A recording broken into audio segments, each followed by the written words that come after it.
அனைவருக்கும் என்னுடைய அன்பு குபேர வணக்கங்கள். அத்ரிபுத்திர மகாதேஜ தத்தாத்திரிய மகாமுனிக்கு தஸ்ஸஸ்மரண மாத்திரேன சர்வ பாபிக்கு பிரமுட்சேதி அஞ்சனாகர்ப சம்பூதம் குமாரம் பிரம்மச்சாரிடம் துஷ்டகிரக விநாச அனுமத்துமபாஸ்மகே. ஓம் ஐம் கௌரி ஐம் கௌரி ஐம் கௌரி பரமேஸ்வரி ஐம் ஸ்வஹா. அன்பர்களுக்கு என்னுடைய மூகாம்பிகை அக்ஷய குபேர வணக்கங்கள். அபவிக்னா அவினாஷின் தேவரக்ஷிதா சித்தியோக சுகதி. இந்த பதிவில் போன பதிவில் பார்த்தீங்கன்னா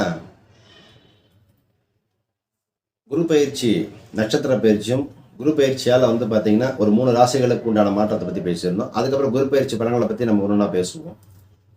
அதுக்கப்புறம் வரக்கூடிய இந்த சித்திரை மாதத்தில் பார்த்தீங்கன்னா இந்த நிறைய சஞ்சாரங்கள்லாம் நடக்கிறதுக்கு நம்ம அதையும் அடுத்த பற்றி பேசுவோம். இந்த குரோதி ஆண்டில், இந்த குரோதி வருஷத்தில் பார்த்தீங்கன்னா ராகு கேதுனுடைய சஞ்சாரம் அது ஒரு பக்கம் பின்னாடி நம்ம பேசப்பட வேண்டிய விஷயம். யாருக்கு நன்மையை எடுத்து யாருக்கு நன்மையை கொடுக்க போகிறார் இந்த குரோதி வருஷத்தில் பொறுத்த வரைக்கும் இந்த 2024 ராகு கேது யாருக்கு நன்மையை கொடுப்பார், அதே மாதிரி பார்த்தீங்கன்னா யாருக்கு கேது படுத்தி எடுக்க போகிறார், அதாவது நன்மை ராகு யாருக்கு பண்ண போகிறார், கேது யாருக்கு படுத்தி எடுக்க போகிறாருங்கிறத இந்த பதிவை தெளிவாக சொல்கிறேன். பொதுவாக பார்த்தீங்கன்னா இந்த ராகு கேதுக்கள் தான் பார்த்தீங்கன்னா ஒரு மனுஷனுடைய லைஃப்பில் டேர்னிங் பாயிண்ட்னு சொல்லலாம். எல்லா கிரகங்களுமே ஒரு ரூட்டில் போயிட்டு இருக்கு அப்படின்னா அதுக்கு சம்மந்தமே இல்லாமல் ரூட்டில் போகிறது, ஆப்போசிட்டில் போகிறது பார்த்தீங்கன்னா இந்த ராகு கேதுக்கள் தான். அப்போ நல்லது கெட்டதில் எல்லாத்துலேயும் பார்த்தீங்கன்னா முக்கிய பங்கு வகிக்கக்கூடிய மிக முக்கியமான வருடம் அந்த கிரகம்னு பார்த்தீங்கன்னா இந்த ராகு கிரகம் கேது கிரகமும் கூட. அப்போ இந்த குரோதி வருஷத்தில் பார்த்தீங்கன்னா யாருக்கு நன்மை யாருக்கு கெடுதலுங்கிறதையும் நம்ம தெரிஞ்சு வச்சுக்கும் பொழுது நம்ம செயல்பாடுகளை கிரகத்துக்கு தகுந்த மாதிரி மாற்றிக்கொள்ளும் போது நமக்கு அடி பெருசாக விழாதுங்கிறத மனசில் வச்சுக்கோங்க. நீங்கள் ஜாதகத்தை நம்புறீங்களோ இல்லையோ, நேரத்தை நம்புறீங்களோ இல்லையோ, ஆனால் இந்த விஷயங்களை எல்லாம் தெரிந்து வைத்துக் கொள்ளும் பொழுது உங்களுக்கு லாபம் இல்லைனா பரவாயில்ல, கண்டிப்பாக நஷ்டமாகக்கூடாதுங்கிறது தான் என்னுடைய பிரார்த்தனை. அதுக்காகத்தான் இவ்வளோ தூரம் மெனக்கெட்ட பேச வேண்டியதாக இருக்குது. அப்போ எல்லாருடைய வாழ்க்கையிலுமே முயற்சிங்கிறது ஒன்று மிக முக்கியம் தேவை. முயற்சி இல்லாமல் எதுவுமே கிடையாது. ஆனால் நேரம் நல்லாதாங்கிறதுக்காக நம்ம முயற்சி பண்ணாமல் இருக்க முடியாது. ஆனால் அந்த காலத்துக்கு தகுந்த மாதிரி, நேரத்துக்கு தகுந்த மாதிரி நம்மளை மாற்றிக்கொண்டு முயற்சி செய்வது நம்மளை பெரிய அடியிலிருந்து காப்பாற்றுங்கிறது தான் என்னுடைய வாதம், தவிர வேற ஒன்றும் கிடையாது. அப்போது இந்த மாதத்தில் தமிழ் புத்தாண்டாக பார்த்தீங்கன்னா இந்த குரோதி ஆண்டு வரப்போகுது சித்திரை மாதத்தில்.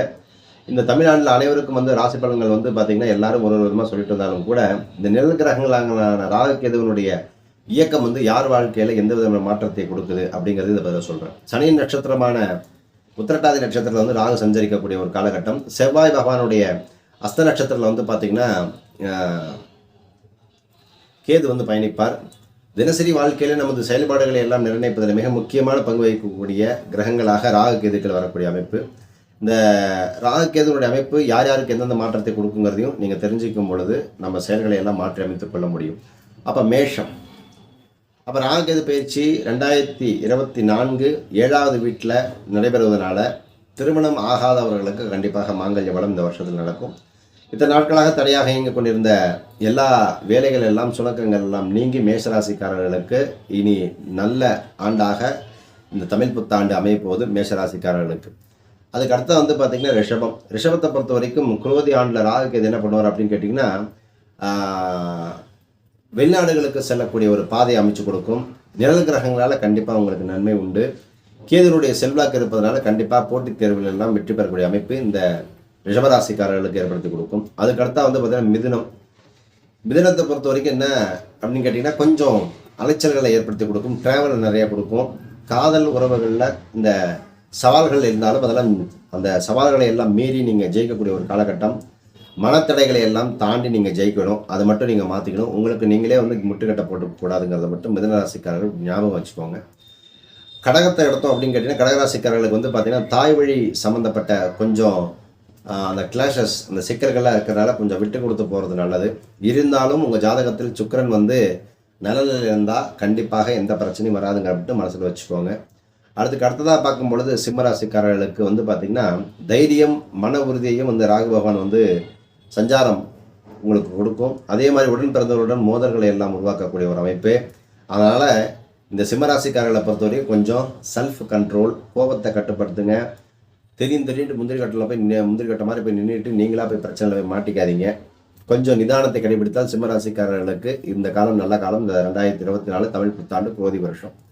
அதே மாதிரி கன்னிராசிக்காரர்கள் எடுத்தோம் அப்படின்னு கேட்டிங்கன்னா உங்களுக்கு இப்போ தான் நல்ல காலம் பிறக்க போகுது.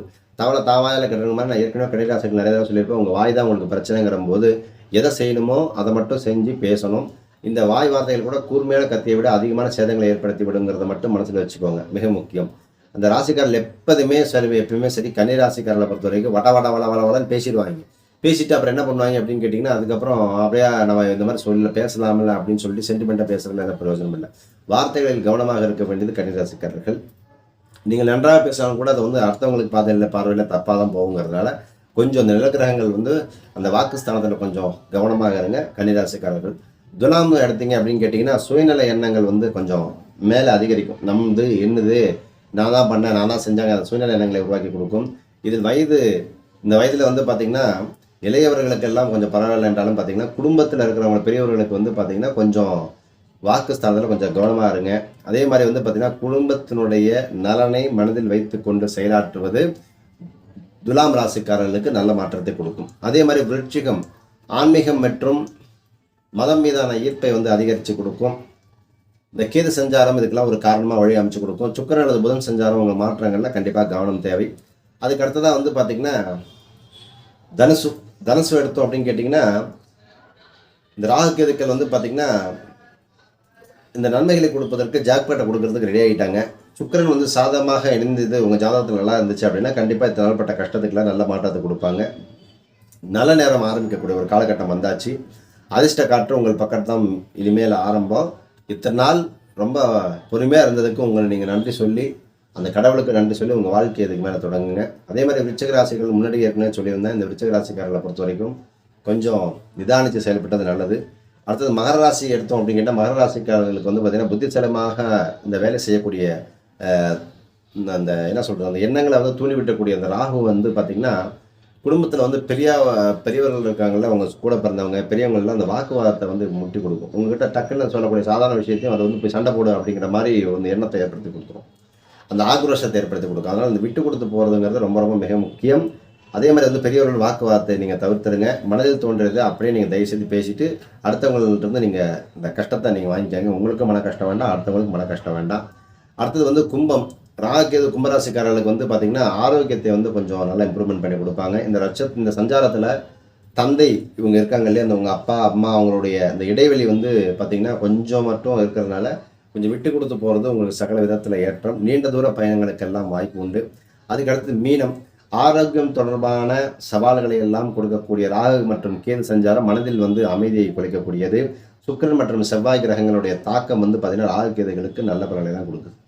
அப்போது இந்த 12 ராசிகளுக்குமே பார்த்திங்கன்னா இந்த குரோதி வருஷத்தில் தமிழ் புத்தாண்டு ராகு கேதுக்கள் பார்த்திங்கன்னா நன்மைகளையும் தீமைகளையும் மாறி மாறி கொடுக்குது. அப்படிங்கிறனால பொதுவான பரிகாரம் எடுத்தோம்னா அந்த ராகு கேதுக்களை எப்படி சரி பண்ணி கொண்டு வர்றது அப்படின்னு கேட்டிங்கன்னா, ராகு அப்படின்னாவே ஒழுக்கத்துக்கு மாறானது. அதாவது நீங்கள் ஒழுக்கமாக இருந்தீங்கன்னா ராகு கரெக்டாக இருக்கும். அதே மாதிரி ஒழுக்கத்தை தவறினீங்க அப்படின்னா ராகு கெடுக்கும். இதுதான் ஒரு விஷயம். அப்படியே கேது எடுத்தீங்க அப்படின்னு கேட்டிங்கன்னா என்ன பண்ணும் அப்படின்னு கேட்டிங்கன்னா ஒழுக்கத்தை கொடுத்துரும். ஆனால் ரிசல்ட் பார்த்திங்கன்னா கொஞ்சம் லேட்டாக தான் வரும்.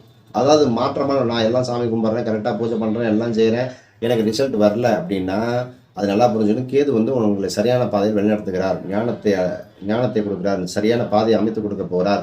கொஞ்சம் நீங்கள் விஷயங்கள்லாம் கற்றுக்க வேண்டிய நிறையா இருக்குன்னு சொன்னால் தயார்படுத்துவார். ஆனால் கரெக்டாக கொண்டு சேர்த்துவார். ராகு அப்படி கிடையாது.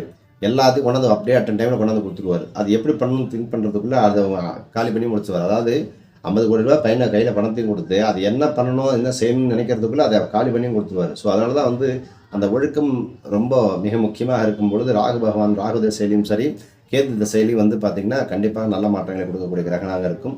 என்னை பொறுத்த வரைக்கும் பார்த்திங்கன்னா ஜோதகத்தில் பார்த்திங்கன்னா ஜோதிடத்துக்கும் சரி கிரகங்கள் இல்லை அப்படின்னா கண்டிப்பாக இயக்கமும் இல்லை. அதனால் கிரகங்களை சரிவர இயக்கணும் அப்படின்னு நம்ம ஒழுக்கத்தோடு நடந்து கொண்டாலே போதும், பலவிதமான மாற்றங்களை கண்டிப்பாக பெற முடியும். ஸோ இந்த ராகுகேதுக்கு பிரீத்தியாக நீங்கள் என்ன பண்ணணும் அப்படின்னா கண்டிப்பாக பிள்ளையார்பட்டி கற்பக விநாயகரையும் தேவி கருமாரியம்மனையும் தொடர்ந்து வழிபட்டு வாங்க. ஒவ்வொரு வெள்ளிக்கிழமையும் கருமாரியம்மனை வழிபடுவதும் பிள்ளையார்பட்டி கற்பனை விநாயகனை சனிக்கிழமையை வழிபடுவதும் பார்த்திங்கன்னா சகல மாற்றத்தையும் ஏற்றத்தையும் ஏற்படுத்தி கொடுக்குங்கிறத மட்டும் தொடர்ந்து ஃபாலோ பண்ணிட்டு வாங்க. எல்லா ராசிக்காரர்களுக்குமே இது நல்லது நடக்கும். அது மட்டும் இல்லாமல் அந்த அடுத்ததாக ஒரு ஸ்பெஷல் நியூஸாக இருந்தால் நான் ஏற்கனவே எல்லா பதிலும் சொல்கிறது தான், வரக்கூடிய மார்ச் 8ஆம் தேதி சிவராத்திரி பார்த்திங்கன்னா வைபவம் திருவண்ணாமலையில் சூரியலிங்கத்துக்கு அடுத்ததாக கிரிவல பாதையில் இருக்கக்கூடிய சரிசுவாமிகள் ஆசிரமத்தில் மிக சிறப்பாக நடக்க இருக்கு. ஸோ அன்றைக்கி பிரதோஷ நாளும் இருக்கிறதுனால 6 to 8 பிரதோஷ பூஜையும் அதற்கப்புறமா பார்த்திங்கன்னா நடக்கக்கூடிய தேவாரம் திருவாசகம் அதுக்கப்புறம் பார்த்திங்கன்னா நிறைய பதிகங்களை படித்து இறைவனுக்கு சமர்ப்பித்தல் அதுக்கப்புறம் வந்து பார்த்தீங்கன்னா 12 மணிலேருந்து அன்னதானம் முடிஞ்சதுக்கப்புறம் 12 மணிலேருந்து அடுத்த நாள் காலையில் வரைக்கும் 6 மணி வரைக்கும் வந்து பார்த்தீங்கன்னா கண்டினியூஸாக யாகங்களும் ஹோமங்களும் நடக்கிறதுக்கு எங்கேயுமே நீங்கள் அந்த மாதிரி பார்க்க முடியாது. ஏன்னா எல்லா இடத்துலையும் வந்து 1 மணி நேரம் ஹோமம் பண்ணலாம், 2 மணி நேரம் ஹோமம் பண்ணலாம். ஆனால் 12லேருந்து 6 மணி வரைக்கும் ஹோமம் நடத்துறது நம்ம தான் முதல்ல திருவண்ணாமலையில் பண்ணுறோம். அது நிறைய அன்பர்களுக்கு நிறைய பேருக்கு தெரியும். அந்த ஒரு நாள் எவ்வளோ நேரம் உட்காந்தாலும் அக்னியில் உட்காந்தாலும் அதனுடைய சுணக்கமோ அதனுடைய டயர்ட்னஸோ அதனுடைய ஒரு இதுவோ எதுவுமே தெரியாது. அதுதான் அதில் இருக்கக்கூடிய மிக சக்தி. ஸோ பக்தர்களுடைய சார்பாகவும் உங்களுடைய சார்பாகவும் அண்ணாமலையுடைய சார்பாகவும் கண்டிப்பாக இந்த திருவண்ணாமலை சிவராத்திரியை வந்து மிக சிறப்பாக நடத்தித்தர ஸ்ரீ மூகாம்பிகா குபேரபீடத்தின் சார்பாக அன்போடு அழைக்கின்றேன். வாருங்கள், நல்லது நடக்கட்டும். ஓம் ஸ்ரீ குருபியோ நமஹ.